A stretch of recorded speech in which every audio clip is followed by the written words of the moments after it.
آزاد کشمیر کو حسین وادیوں، سرسبز جنگلات اور دل فریب دریاؤں کے باعث جنت نظیر وادی کہا جاتا ہے۔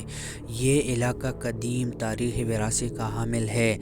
اسٹریٹجک بنیادوں پر مختلف حکمرانوں نے یہاں کئی قلعے تعمیر کروائے، جن میں سے ایک آزاد کشمیر کی دارالحکومت مظفر آباد کا تاریخی لال قلعہ بھی ہے۔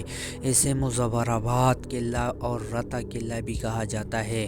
مظفر آباد میں دریائے نیلم کشن گنگا کے کنارے کشمیر کے چک حکمرانوں نے 1549 میں اس قلعے کی بنیاد رکھی۔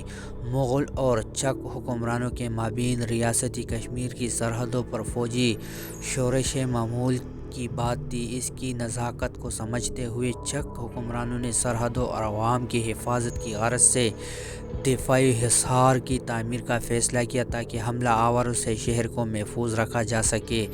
تینوں اطراف سے دریائے کشن گنگا نیلم کی قدرتی حدود اور ایک جانب سے خشکی کا راستہ ہونے کی بنا پر 16ویں صدی میں اس جگہ کو قلعے کی تعمیر کے لیے موزوں ترین قرار دے دیا گیا، اور اس کی موزونیت بغداد تکمیل شہر پر ہونے والے حملوں کے جواب میں دفاع کی صورت میں درست ثابت بھی ہوئی۔ اس کا تین اطراف سے دریائے کشن گنگا نیلم میں گھرا ہونا دفاعی لحاظ سے انتہائی کارآمد رہا۔ 16ویں صدی میں تعمیر ہونے والا مظفر آباد کا تاریخی لال قلعہ برصغیر کے مختلف حکمرانوں کی عروج و زوال دیکھنے کے بعد آج بھی شان و شوکت سے آسودہ ہے۔ اس کی تعمیر چکدور کے کاریگروں کو عظیم شاہکار اور ہنرمندوں کی مہارت کی عکاس ہے۔ تعمیر کے وقت لال قلعے کا رقبہ 59 کنال تھا اور اس کی تعمیر میں دریا کا گول پتھر استعمال کیا گیا۔ چک دور کے بعد جب 1887 میں مغل حکمرانوں نے ریاستی کشمیر کی بگھ دوڑ سنبھالی تو لال قلعے کی دفاعی حیثیت قدرے کم ہو گئی۔ اس کی بنیادی وجہ یہ تھی کہ مغل حکمرانوں کی توجہ اس وقت کابل، بخارا اور بدخشان کی جانب تھی، لہٰذا اس قلعے کو شاہی رہائش گاہ کی حیثیت دے دی اور مغلوں کے دور کشمیر کے دوران اس قلعے کو پڑاؤ کے طور پر بھی استعمال کیا جانے لگا۔ تاہم دوران عہد میں لال قلعے کی دفاعی اہمیت پھر سے دو چند ہو گئی اور اس کے دور میں قلعے کی توسیع اور مضبوطی کا کام کیا گیا، جبکہ سلطان مظفر خان، جن کے نام پر مظفر آباد شہر ہے، 1646 میں بالآخر اس کی توسیع مکمل کی۔ ڈوگرا دور میں مہاراجہ گلاب سنگھ اور مہاراجہ رنبیر سنگھ نے بھی مظفر آباد کی سیاسی و اقتصادی اہمیت کو سمجھتے ہوئے اپنے اداروں میں قلعے کی از نو سر تعمیر کی۔ بتایا جاتا ہے کہ 1928 میں ڈوگرا حکمران اس قلعے کو چھوڑ گئے تھے۔ اس کے بعد کافی عرصے تک لال قلعہ بند پڑا رہا اور پھر اسے محکمہ سیاحت اور آثار قدیمہ آزاد جموں اور کشمیر کے حوالے کر دیا گیا۔ محکمے نے اس کی بحالی کا کام کیا اور پھر اسے عوام کے لیے کھول دیا گیا۔ 1992 میں آنے والے سیلاب اور 2005 کے زلزلے میں اس قلعے کو کافی نقصان پہنچا اور اس کا بڑا حصہ منہدم ہو گیا۔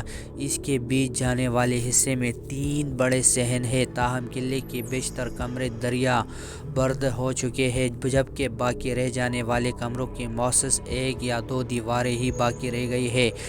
اس میں فوجیوں کے لیے برکس بھی بنائی گئی تھی۔ قلعے کے شمالی حصے میں ٹریس بنائے گئے تھے جہاں سے سیڑھیاں نیچے موجود دریا کنارے جاتی تھیں، تاہم قلعے کے شمالی حصے کا زیادہ تر حصہ دریا کی تندو تیز لہروں کے نظر ہو چکا ہے۔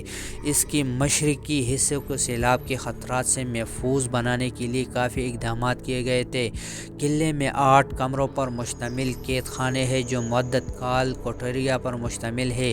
ان کی چھتیں اینٹوں سے بنی ہوئی ہیں۔ شمالی حصے میں کئی زیر زمین کمرے ایسے تھے جن کے بارے میں صرف چند مقامی لوگ ہی جانتے تھے۔ قلعے میں جا بجا سیاحوں کو بیٹھنے کا انتظام کیا گیا ہے۔ سیاحوں سے زیادہ مقامی لوگ لال قلعے کا رخ کرتے ہیں۔ لال قلعے کے باہر ایک سرائے بھی ہوا کرتی تھی۔ 2005 کے زلزلے میں تباہ ہونے کے بعد اسے دوبارہ تعمیر نہیں کیا گیا۔ قلعے میں موجود عجائب گھر بھی 2005 کے زلزلے سے متاثر ہوا۔ یہاں موجود بعض نوردات چوری کیے گئے، جبکہ بچ جانے والی نادرہ اشیاء ایک کمرے میں بند کر دی گئی۔ 2010 کے سیلاب میں دریائے نیلم کا بہاؤ لال قلعے کی جانب ہونے کے بعد اس کی بچاؤ کے لیے ایک حفاظتی دیوار تعمیر کی گئی۔ 450 سالہ تاریخ کا حامل مظفر آباد کا لال قلعہ موسمی تغیرات، سیلاب و زلزلوں اور حکومت کی عدم توجہ کے باوجود آج بھی اپنا وجود برقرار رکھے ہوئے ہے۔ قلعے کی نگران محمد فاروق کے مطابق اس کی بحالی کے نقشے تیار ہے اور جلد ہی محکمہ آثار قدیمہ کی طرف سے اس کی تعمیر نو کا آغاز کیا جائے گا۔ مزید اس طرح انٹرسٹنگ ویڈیو کو دیکھنے کے لیے ہمارا یوٹیوب چینل کو سبسکرائب کریں اور ساتھ ہی بیل آئیکن کو ضرور دبائیں۔